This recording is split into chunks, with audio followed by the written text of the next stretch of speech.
Sup my dudes, Valk here with Cosplay Xiao, looking at Xiao. And today I'm going to talk about something I get asked a lot.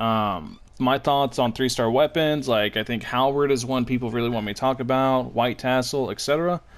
And I'm going to be the first to tell you there's a reason I never recommend 3-star weapons. And the easiest way to do this is more so to show you guys. And to show you guys, I kind of want to drive the point home with a lot of attack percent artifacts to really accentuate the point.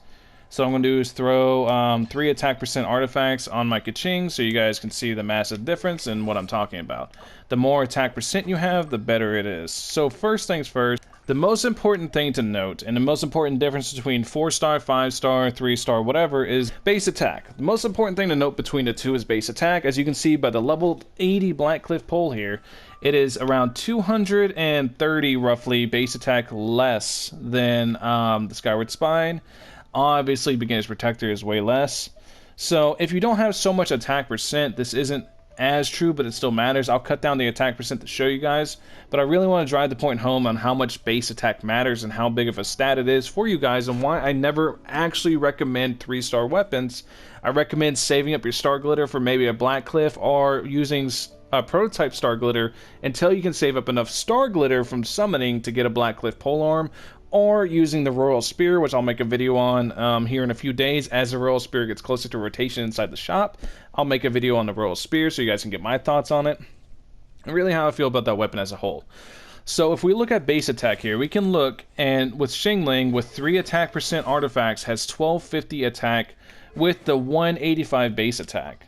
So if we increase this, this is about around 300 base attack, like 260? Yeah, around 260 base attack. So we look, that's going to be 260 base attack, right? And that's 1250 attack right there.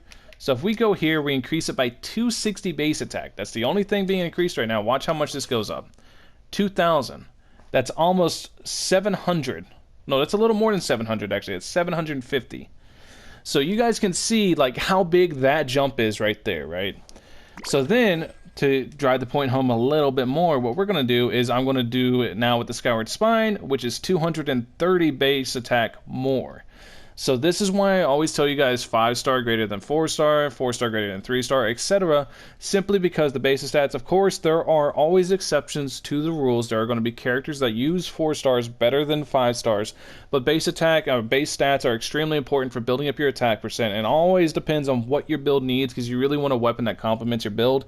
If you don't have a weapon that complements your build so much, then you're going to struggle more, even if you have like the best weapon in the game. Like for example, let's say in your substats through your artifacts, you have nothing but crit rate, you have a ton of crit rate, you have 90% crit rate through your artifacts, that just happens to be what you get, then you're going to struggle using the Jade Spear rather than something that gives you like crit damage, for example.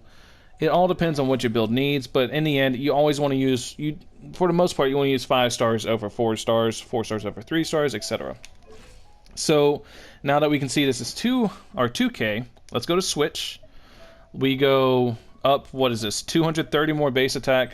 We plop this on, 230 more base attack. Now you got 2600 attack. That went up 644 attack, exactly. So you can see that's 230, it got increased by triple the amount of the base attack. So if we decrease the amount of artifacts to look more like a realistic build, it doesn't matter as much, but it's still a big difference depending on the amount of attack percent you have, which is why my build currently for Xiao really needs a 5-star weapon with attack percent substat. Wink wink wink, nudge nudge, mihoyo, because it's already got a great rounding, and it's already got a great rounding to it. So we take those off, we drop all the way down to 896, and like I said before, this is going to be a 230 base attack difference. You go here, and now that drops like what, how much is that, like 400 I believe? Yeah, like 400. It still is double. So you guys can see what I'm getting at with the base attack. If you drop too low, you're going to be losing too much. If you're using a 3-star weapon, you're really gimping yourself as far as like your base attack goes and your potential damage output. I would much rather you guys use something like a prototype Star Glitter, and try to save it for like maybe a Blackcliff polearm or a Royal Spear. One of the two. Because running a 3-star weapon really gamps yourself as far as base attack goes. Hoping this video explains it all for you guys, because like I said, in the end, you really want to be able to round out your stats. You have good crit rate, good crit damage, energy recharge if you want it. You can also just use the, yeah, you can have this, like energy recharge if you want it, it's there. etc. Anyways, guys, that's all I got for you guys today. Hopefully you guys... hopefully this answers a lot of questions for you guys. Hopefully you guys understand why I'm so against 3 stars. But yeah, anyways, let's consume the almond tofu. Only, what, 5 more days, I believe? Yeah, 5 more days till Xiao, guys. 5 more days. It's crazy how fast the time's been going, dude. Wild. Absolutely wild. Anyways, consumeth the almond tofu. I know you guys have been missing me doing this ritual for our boy. But yeah, catch you guys later. Peace.